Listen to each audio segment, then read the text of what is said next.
Hello everyone, I'm Kevin, otherwise known as BX257, here to bring you another 1980s and 90s G.I. Joe tour review. And today I'll be taking a look at the G.I. Joe's high-tech attack Jeep, the 1990 Hammer.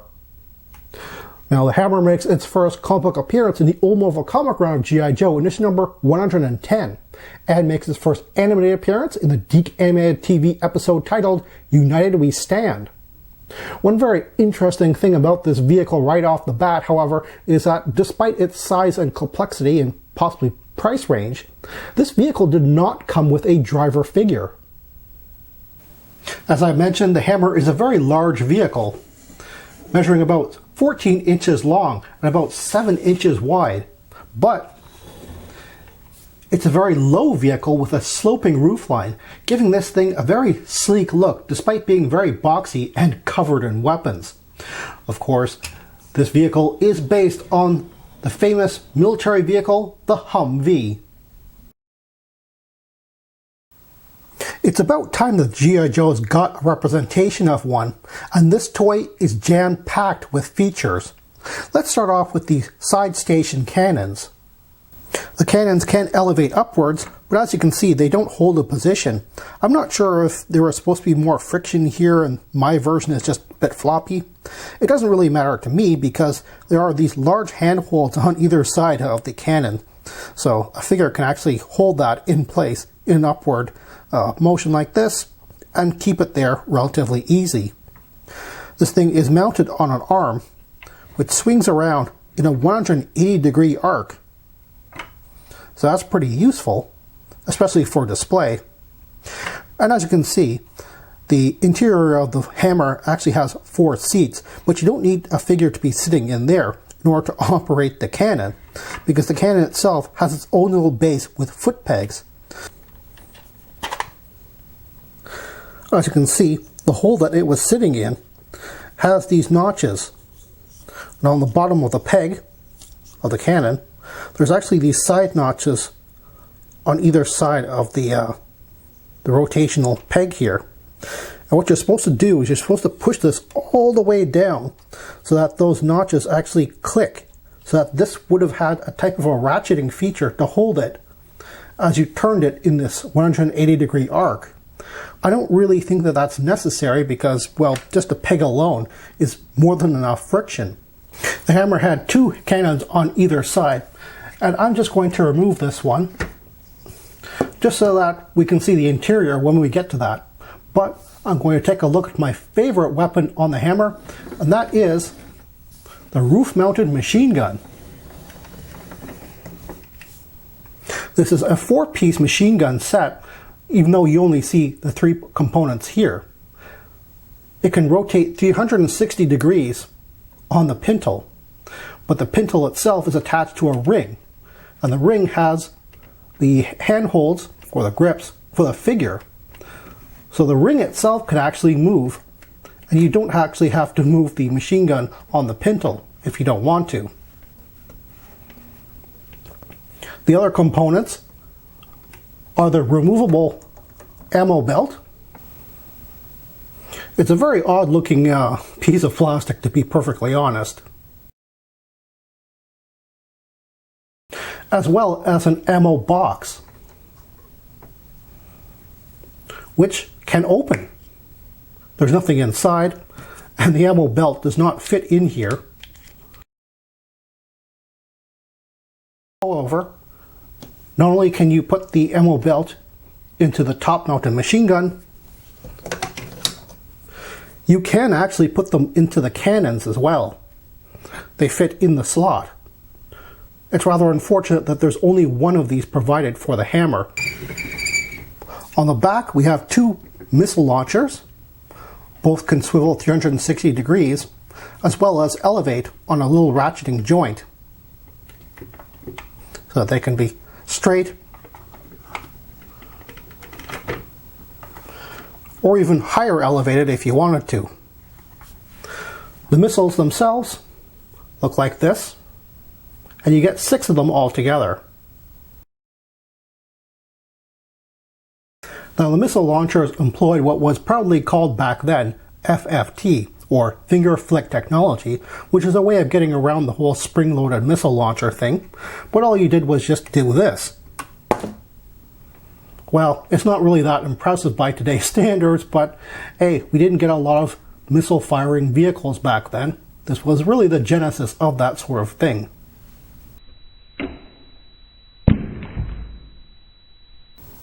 The Hammer had a lot of great interior and exterior features, including an opening hood.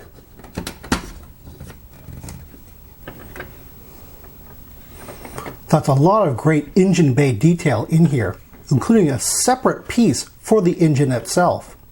The vehicle has a steering wheel, which has its own steering wheel shaft. Unfortunately, it doesn't rotate.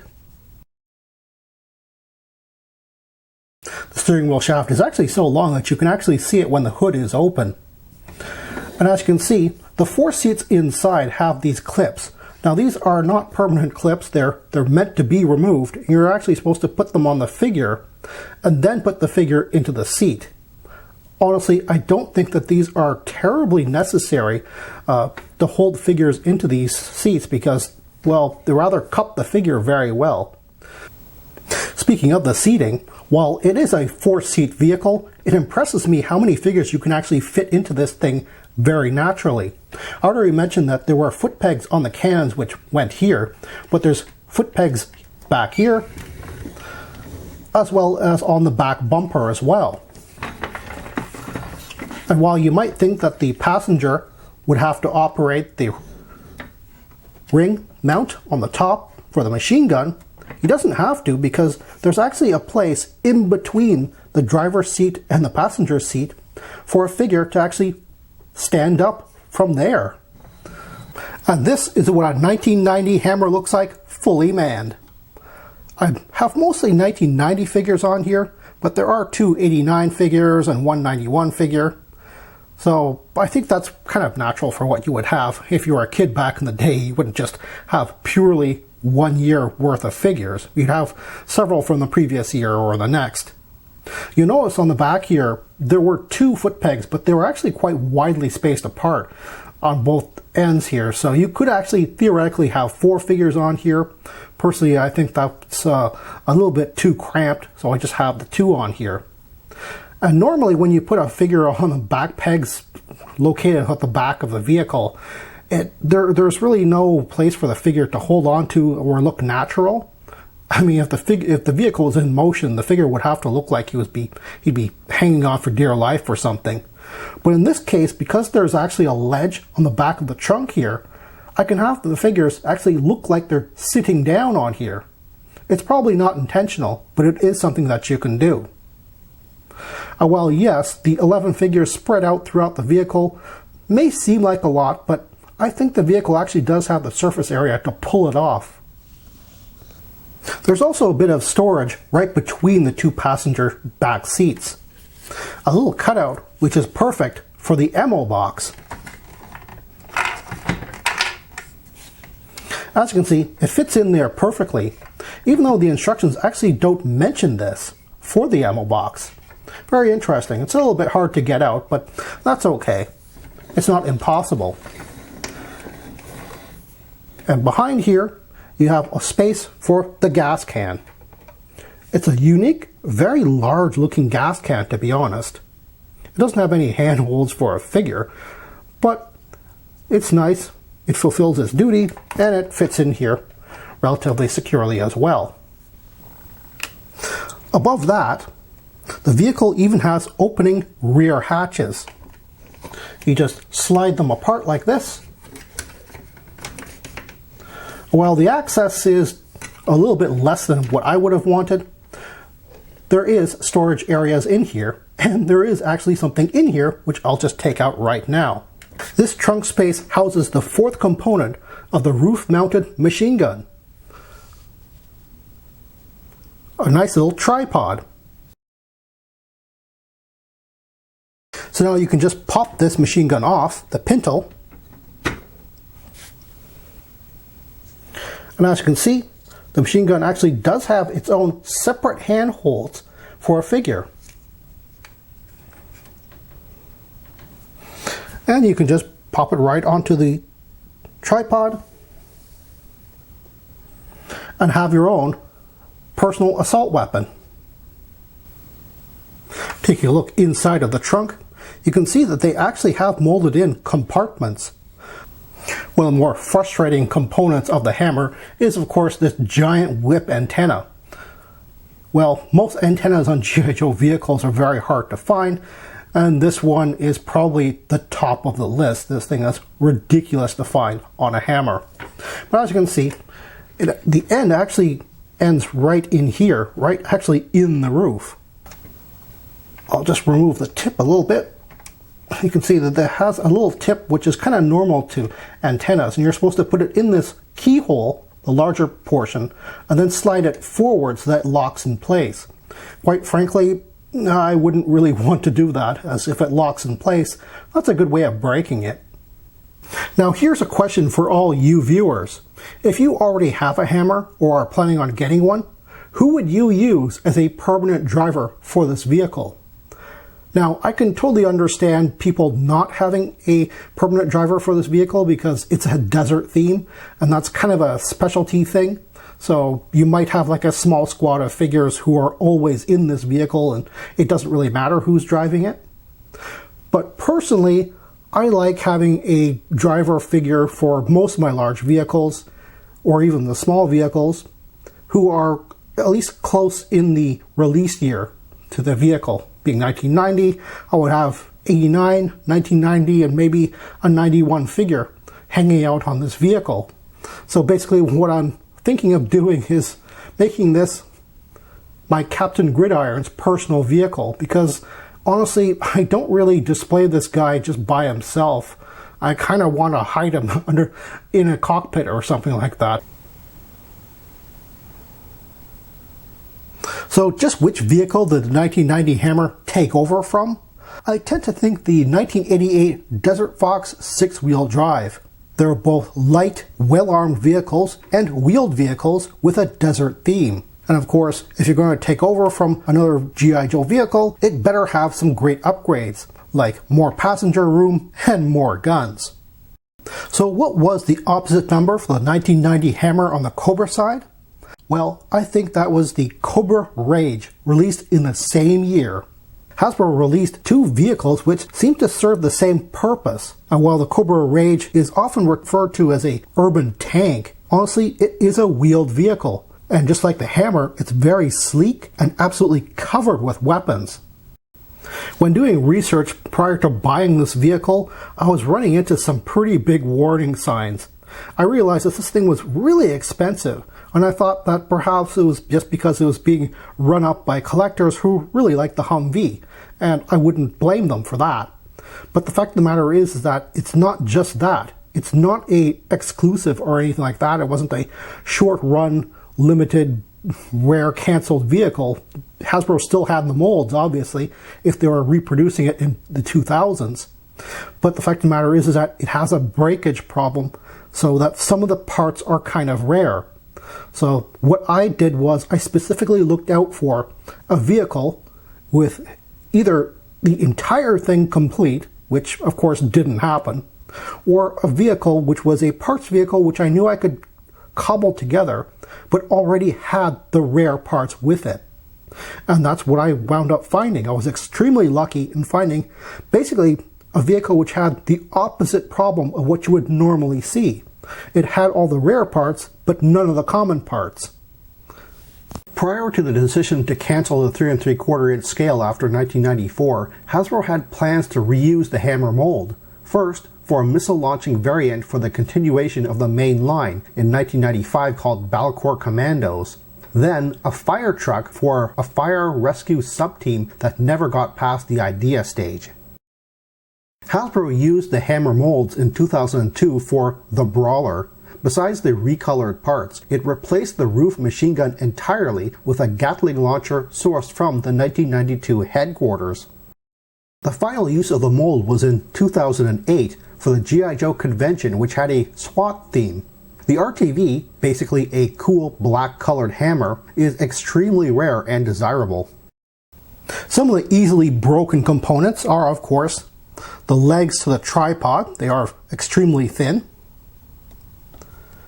As I've mentioned before, the antennas are a constant problem for G.I. Joe collections of, well, any age. Antennas just seem to disappear or crack off, and this one is no different. If you check out the end portion here, which connects to the actual vehicle, it looks like a big, thick, sturdy piece of plastic. But as I discovered removing it, it's actually hollow, making it even worse than a normal G.I. Joe antenna. It just snaps off right at the peg. And then there's the peg here on these side cannons. As I said before, they're supposed to ratchet. But if you push it down and try to ratchet it, all you're doing is putting an enormous amount of force on that peg, which means that the peg snaps off. The final failure point on the Hammer are the missile launchers.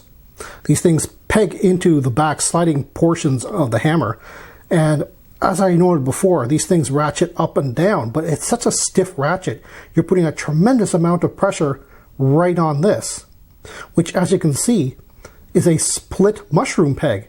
It might as well just be a hollow piece of plastic, because that is just guaranteed to snap off really quickly, and it does.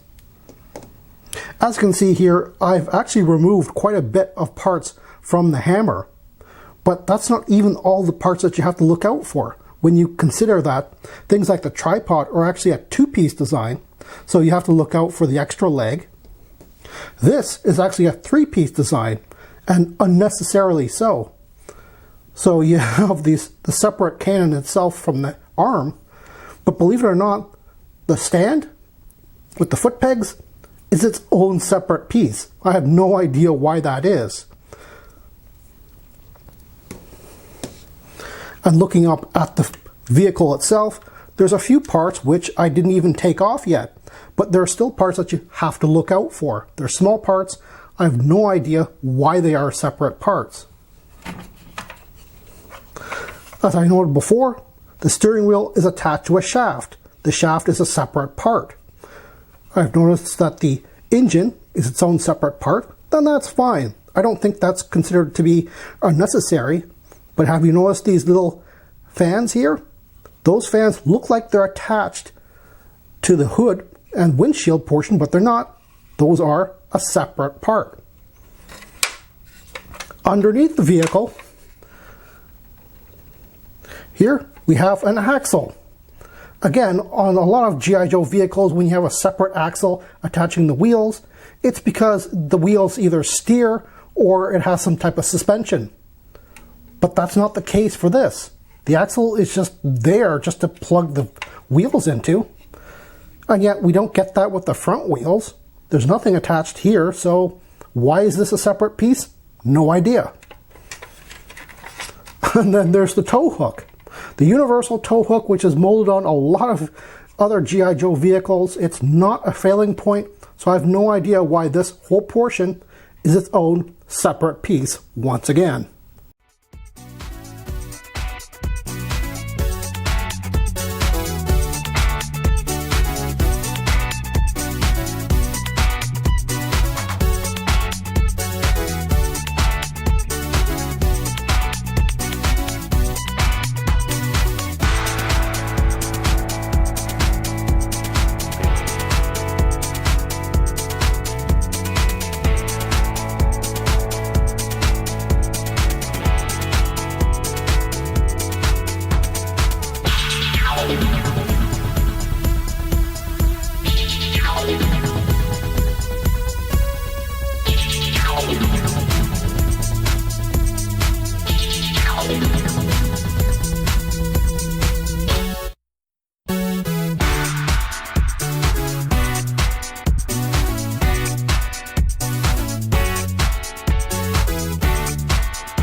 This is a 1990s G.I. Joe Hammer, and I'm going to go over its quirks and features and tell you why I think it's worth $65 on the aftermarket. Well, that's all the time I have right now. Please check out my Facebook page for more information and behind-the-scenes photos for these reviews. Thank you for watching this video, and stay tuned for next time to see another 1980s G.I. Joe toy review. See you then.